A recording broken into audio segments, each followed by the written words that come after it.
Hello বন্ধুরা, তোমরা কেমন আছো? মল্লিকার নতুন একটি ব্লগে তোমাদের সবাইকেই স্বাগত জানাই। প্রচণ্ড তো গরম পড়ছে ধীরে ধীরে।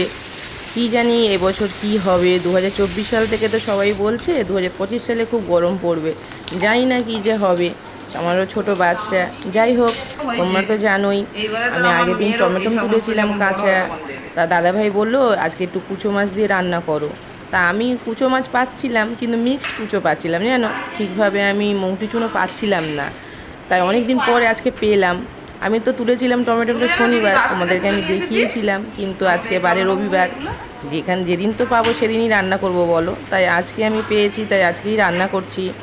তা দাদাভাই তো যেন অনেক কষ্ট করে, সকালবেলায় পড়িয়ে ওঠে, আবার অফিস যায়, আর দিনের দিনে যা ট্রেনের ভিড়, মানে উঠতেই পারে না। মানে এসে রাত্রিবেলা এসে না নাজেহাল হয়ে যায়, আর যা গরম পড়ছে।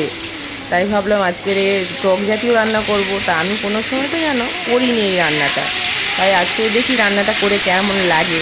তাই মাছটা ভাজতে নিলাম, টমেটোটাও কেটে নিচ্ছি। দাদাভাই একদিন ছুটি থাকে, দাদাভাইকেও বলতে পারি না যে তুমি একটু কাটাকুটি করে দাও। আসলে তারও তো একটু ছুটি দিতে হবে না। তাই ছেলেটাও ছোট, ছেলেটাকেও আমি বলতে পারি না যে বাবু একটু কেটে দাও। তা আমি নিজে নিজেই করে নিই। কেমন লাগবে আমি জানি না, বলছি তো কেমন খেতে। যাই হোক, করেই দেখি। আমার চ্যানেলটিতে একটি সাবস্ক্রাইব করে দিও।